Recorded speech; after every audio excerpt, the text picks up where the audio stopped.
He has a lot of old private courses, but do you know that they have a lot of old public courses as well? Let's take a look at the top 5 public courses that you could play throughout the state. Starting off at number 5, a course that broke the boundaries of golf and built in 1920.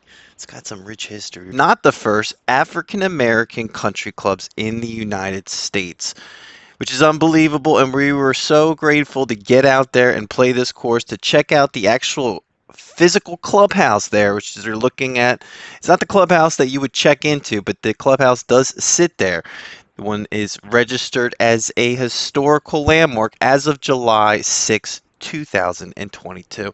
The golf history runs deep here, and as we checked in, we weren't sure if we would get a tee time or not, but got paired up with some awesome folks, able to slap it around 9 holes and get as much good footage as we can. But more importantly, we're going to talk about the history of the course, like how it was formed. The Progressive Realtor Corporation, which was formed by African American residents and investors.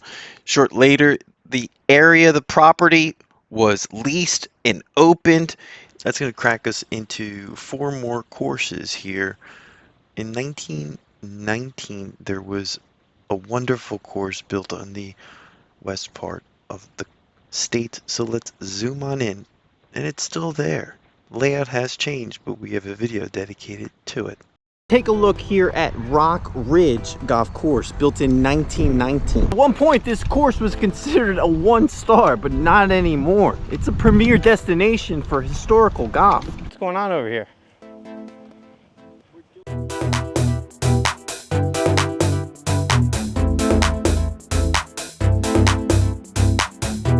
Originally one of the first golf courses designed in New Jersey, built by Herbert Strong in 1919 to 1921. The course officially opened for play in 1921 when 9 holes was completed and they had a tournament. One of the few courses I've been to where there's 4 different name changes. The original name of the 9-hole golf course that used to sit here, Mosho Nikon, that was the 9-hole private golf course, which was then changed to a public golf course called Hidden Hills in the 60s. This was a happening spot in the 80s and 90s, with the nightclub being right off the main road. And we did see another name change, a 3rd name change total, to Minebrook. And that's when I want to say things started to maybe fall downhill. It was sold, changed to the original owners. Grateful enough to have worked at our next golf course when I was in college, the famous Seaview Country Club, the Bay course.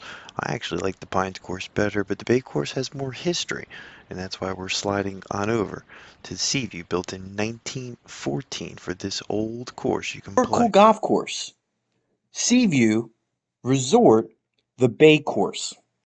And on the top left-hand corner will be the scorecard and also an indication of what hole you're looking at.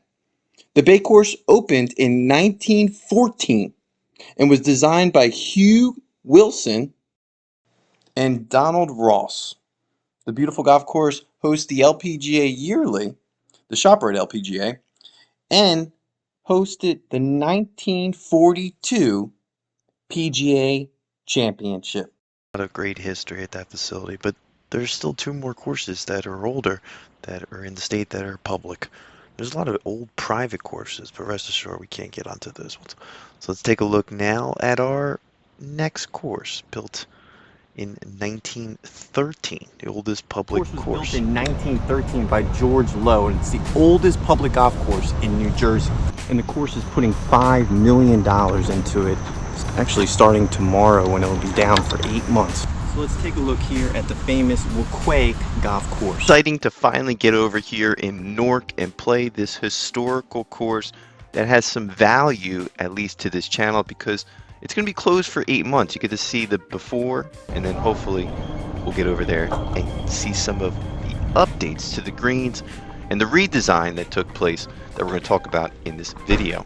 Course comes from the Native American name Head of the Grove. 2016, the Golf Channel considered this a hidden gem. Have a lot of history, being a public course forever. Now, they did make some major updates to the clubhouse. This is prior to the changes that we're going to see. But you can see they're highlighting some of the history of the golf that took place here and some of the reminisce that is still there. You got the old cemetery, you got the baseball fields, you got pretty much big build. I love the history behind that course being the oldest public golf course that has remained a public golf course in the state of New Jersey. The next one, it was a private course at one point, but it's still old. Built in 1898, it is now a public course open for anyone to And play. what's going on here at Lakewood Golf Club? And at the end of the footage, at the end of this video, we hit someone, and that's a big deal on this channel. We never hit anyone before, and we clocked. Thank God we didn't hit the person, but we hit their cart, and no damage was done there at Lakewood, but it was a scary one. We checked in. Inside, they had some sort of shipping container. You could buy some drinks and entrees. It's not the clubhouse. They had the clubhouse. We just showed that. Number 1 starts off, I believe, a par 4. You got another, I think that's number 18 on the left-hand side. So the layout of this course is interesting. And we actually had to reach out to the golf club just to confirm some things. We're going to show some of that footage at the end. So far, the first 5 holes of this golf course have been pretty rewarding if you can hit a decent drive. And that's what happens with these courses that are over 100 years old, built in 1896, or we'll double check that. But you can see right off the bat, they got a little challenging fairway bunkers as we get closer to the green.